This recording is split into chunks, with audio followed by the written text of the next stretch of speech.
Good morning, everyone. Good morning. Great to see you. Is that Wayne Jagow in the front row? Gosh, I've not. He was a county clerk when I was county clerk. Different political parties, but joined in spirit because we were always fighting New York State, weren't we? Okay, we're not doing that anymore, are we, Wayne? We're all good, right? So I am so happy to be here today. I was driving on a cold winter day. I think it was middle of February, and I get a message I'm supposed to call John Farrell. John Farrell needs to talk to you. John Farrell needs to talk to you. I was like, well, it must be important. I got to talk to John. So he says, can you come to an event we're doing for the 150th anniversary in August? I'm like, I'm barely governor. Let me see. I don't even know if I have a calendar that far in advance. But the answer, of course, was yes. There is no way I would miss this extraordinary gathering and this milestone, 150 years of an association that's been out there fighting for the people who fight for us every single day. So I'm so grateful to be here to greet our president and also Edward Tays. I want to thank you, fellow Western New Yorker. I presume that means a Buffalo Bills fan. I better double check on that, right? Okay. I think that goes without saying. So they're going to be here for 30 years. I get a couple of hits on that in other parts of the state, but I think a lot of our states appreciate we're going to have a team in New York. And I got the chance to know him in his work at the Western New York Firefighters as well. Also, Eugene Perry's here. Thank you for your work as our second vice president. And also Jackie Bray, my commissioner. Have you had a chance to meet my commissioner? She is extraordinary. Department of Homeland Security and Emergency Services. Literally yesterday, we were at a convening of people. I was on Zoom, but she was in person for a 2-day training session to bring people from all over the state to talk about domestic terrorism and how this is literally the source behind so many horrific crimes. And not far from where Ed and I live in the city of Buffalo back in May, on May 14th, the slaughter of individuals because of white supremacy, domestic terrorism, and it's rearing its ugly head. And so law enforcement locally and local partners, and many of you are the eyes and ears in your communities, you see things. We are focusing on giving money because I don't like unfunded mandates when I was a local government, right? We're giving $10 million to local governments to help be partners with us in fighting domestic terrorism. And Jackie Bray, our commissioner, is head of that as well. Jim Cable, our New York State Fire Commissioner, is here as well. And I also want to acknowledge a very sad occasion, but one where we just have a chance to show our love to a particular family, and that is to Sabriel Davenport, the mother of firefighter Jared Lloyd, who I know you'll be honoring. And I think Darius and John is here. I don't know if the little one is here yet. I was promised I'm going to see a 2-year-old. All right. All right. I just became a grandmother. My grandbaby lives far away, so I'm just trying to grab little kids whenever I can. But I want to make sure I meet Darius if I can. But thank you for your family's sacrifice. We are so in debt. Also, I know County Executive George Lederer is here as well, so I want to thank him for his incredible work. I don't know if any other electeds. Is Robert Ort here? Oh, you are. Oh, yeah, I walked right past you. Okay. Good to see you again, to our minority leader of the Senate, and different parties, but we've worked very closely together in many projects supporting a town that, a community that he had been mayor of, and really transforming that community. And I'm so proud of what I'm seeing happen in the city of Tonawanda, in North Tonawanda, the whole Niagara County region. It was lost for a long time, and now it's found its way. But thank you for your leadership as well. And I don't know if Tom Abenati's here. Tom might be joining us as well. And Chris Tagg is here. Yes, maybe, yes. Well, anyhow, I want to make sure I don't leave anybody out. But with that, this is 150 years of an extraordinary organization. And boy, has it changed. 1872. And it's always been, such a powerhouse. And when I think about that, it's not just what you do every day, but it's also the advocacy of this organization in Albany. And why do I know this? Because you all came and found me and my staff a lot over this past budget session. So you're also fighting for important legislation that if it wasn't for this group, we wouldn't know how critically important it is. And so as a result of your advocacy, we created the Volunteer Firefighter Recruitment and Retention Task Force. It's a big name, but I know how important this is, because recruitment is really important. I mean, all of you, many of you, some of you, like even Ed, started when you're 14 years old. Is that right? 14, you're just a little kid. But you've had this sense of service and this responsibility to your community, even as a teenager, some of you. And others, I see this is generational. There are so many families where it's grandpa, son, grandson, and families really are so steeped in their commitment to community service that it becomes a generational phenomenon. But we also have to find ways to bring more people into this. The volunteer firefighting corps is so critically important. It teaches great skills to young people, responsibility, and also just life skills, and sense of taking care of other people, which is truly, what we're all on this earth to do, is to look out for each other at a very human, spiritual level. That is our responsibility. So we also want to make sure we had language in our budget to help you be able to provide emergency medical services, which you do anyhow, and establish fees and be able to charge for those services because you need to support yourselves as well. I've been to a lot of barbecues, but it doesn't sustain you.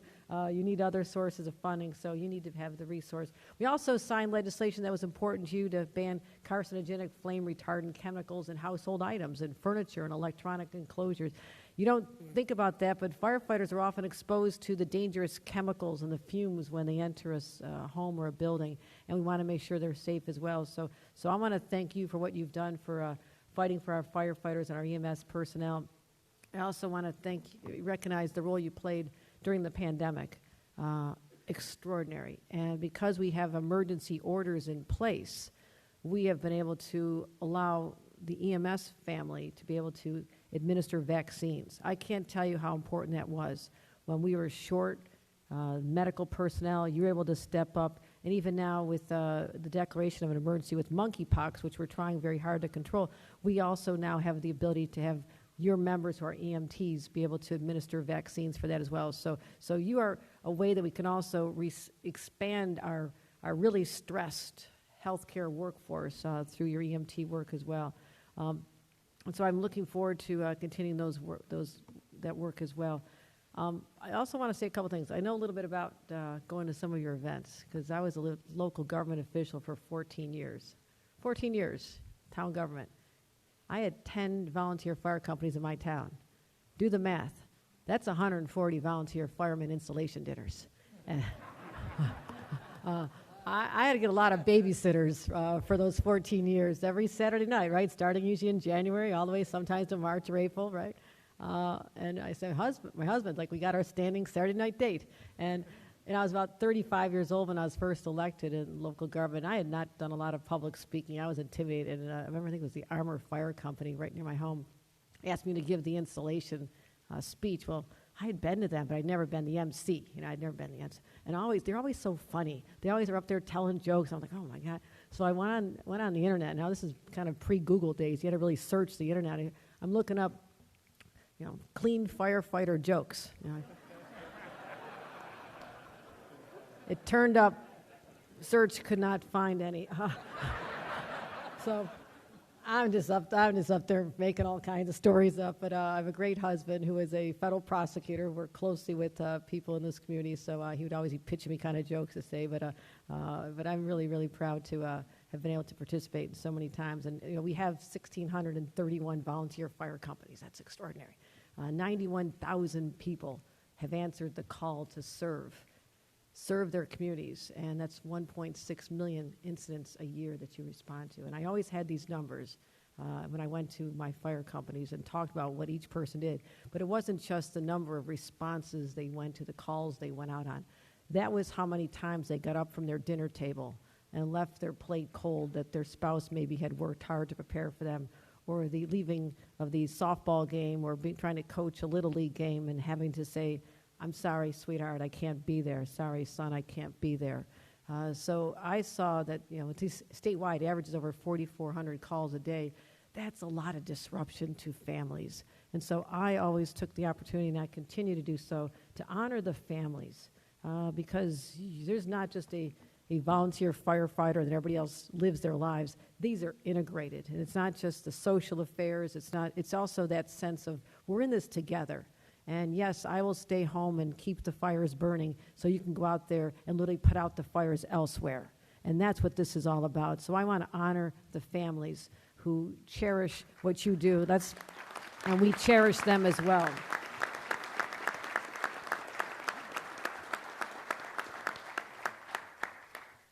I also want to recognize the sacrifice that's involved, not just the sacrifice of time and holidays and family gatherings, experiences that are lost, but also sometimes the loss of life. And as you heard, I've made it my mission to never miss the opportunity to speak on behalf of the state government, 8 years as lieutenant governor, at the Firefighters Memorial Service, because I am so in awe when I go there that there are fellow New Yorkers who are so selfless, who so believe in taking care of their fellow men and women, people they've never met before, that they're willing to put their lives on the line. And sometimes that final bell does have to ring, and we lose some of our best. And I would sit there hugging family members and spouses and children and grandchildren, and just, what can you say? What can you say to them other than, I can't believe the pain you must be going through, but also I hope your heart is swelling with pride, the pride of knowing that you raised an individual who is so selfless. And so I think something happens at the dinner table when you have a child who grows up and wants to be a firefighter. I really do. Something is taught to them. They get this from their parents. They get this from their family influences, or maybe they saw their own family members. So I do want to take a moment to just honor Jared Lloyd. He was 35 years old, same age as my son. And our hearts break for you even today, but look at what he did. Look at what he did. He was so courageous. And you all have to ask yourself, would I really be able to do that? I know I ask myself that. I know every one of you, when you ask yourself that, and the people you represent, the answer is yes. The answer is always yes. I will run into harm's way because that's what I'm hardwired to do. I am trained to do this. I have skills. I have an ability to save lives. And I'll put myself out there in the hope of saving at least one life. And that's what he did.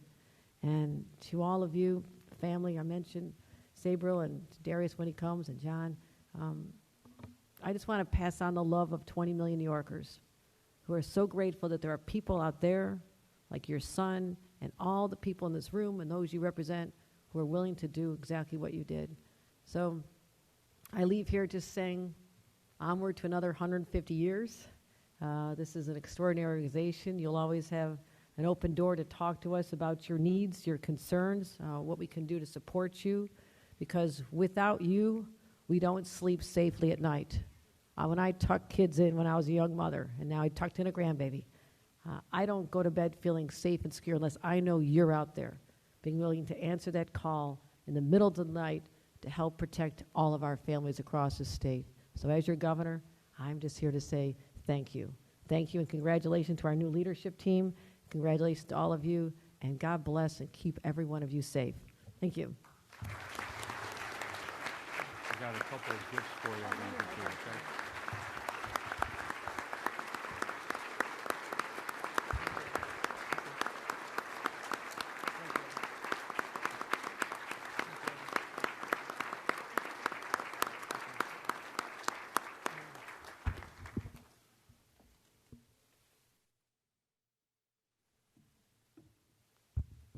Governor, on behalf of the officers and members of FASD, this is just a small token, our 150th in cherish. We're going to give you one that's in a box already, okay? Thank you All very right. much. Is it heavy?